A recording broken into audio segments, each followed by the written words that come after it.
ही तो साला 60 है। 3 गुना দিয়ে লো 3 গুলো ওটা দেখাতে কি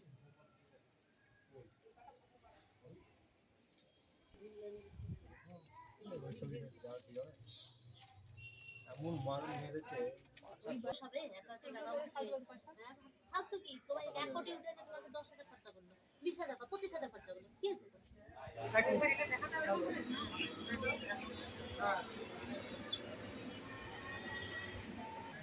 নাহলে আমাকে 10 মিনিট পর করতে পারবেন আপনি 10 মিনিট ওয়েট করুন হয়ে যাবে কি এক্সিকিউটিভ সেটে দিয়ে দিলে হবে না।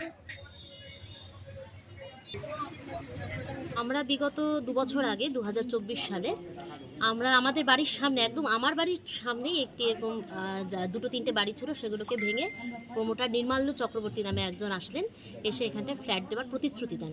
সেই কথা মতো আমরা সমস্ত কাগজপত্র দেখে আমরা সবাই পাড়ারই বিভিন্নজন বিভিন্ন রকম টাকা দিয়েছি, যেমন কেউ 10 লাখ, কেউ 7 লাখ, কেউ 2 লাখ, 4 লাখ, 5 লাখ, এইভাবে অনেক টাকা উঠিয়ে প্রায় কোটি খানিক টাকা উঠিয়ে উনি কিন্তু তারপর থেকে আর কোনো আমরা পাত্তা পাচ্ছি না। আমরা সবার কাছে গিয়েছিলাম, এখানকার স্থানীয় কাউন্সিলর, তারপর যেখানে প্রশাসনের কাছে যাওয়া দরকার সেখানে আগে গিয়েছিলাম, তাকে খোঁজ করার চেষ্টা করি, তাকে কন্ট্যাক্ট করার চেষ্টা করি।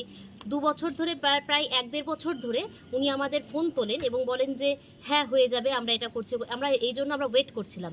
দেন গত 1 বছর ধরে ওনার কোনো রকম আমরা খোঁজ পাচ্ছি না। বাধ্য হয়ে আমরা কাউন্সিলরের কাছেও গিয়েছিলাম, কাউন্সিলরও বলেন যে তোমরা গিয়ে এফআইআর করো। আর সেই মতো কথা মতো আজ এতদিন অপেক্ষা করার পর আমাদের তো একটা এগ্রিমেন্ট ছিল, যে সেই কথা মতো চুক্তি মতো সেই এগ্রিমেন্টটাও কিন্তু শেষের পথে।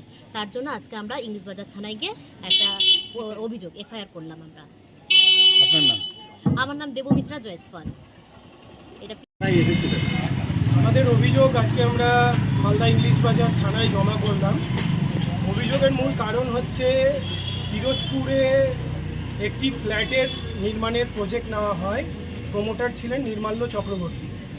তো নির্মাল্য চক্রবর্তী বিভিন্ন লোকের কাছে দেবায়তন নাম দিয়ে প্রজেক্টটা স্টার্ট করে, ওম নমঃ শিবায়, এবং বিভিন্ন লোকের কাছে বিজ্ঞাপন তথা ফ্ল্যাট বুকিং, দোকান বুকিং, পার্কিং বিক্রির নাম করে প্রায় কয়েক কোটি টাকা তারা বিভিন্ন মাইনাকারীর কাছ থেকে ওঠান, এবং মাইনাকারীর কাছ থেকে উঠিয়ে তারা কিন্তু মার্কেটে আর কাজ শুরু করেন না। তারা সেই নির্মাণ যে জায়গায় হবে সেই জায়গায় শুধু বাড়ি ভাঙা হয়, এবং তৎপরবর্তীকালে হঠাৎ করে তিনি কোথাও নিরুদ্দেশ হয়ে যান।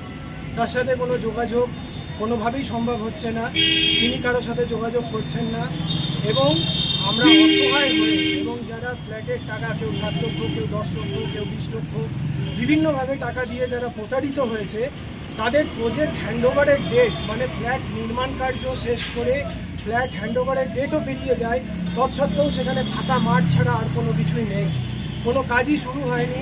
সেই সুবাদে সবাই অনিশ্চয়তায় দিন কাটাচ্ছে, এবং আমরা আজকে সবাই এক বদ্ধপরিকর হয়ে বেশ কিছু জন তাদের মধ্যে থেকে আমরা আজকে ইংলিশ বাজার থানায় অভিযোগ জমা করলাম।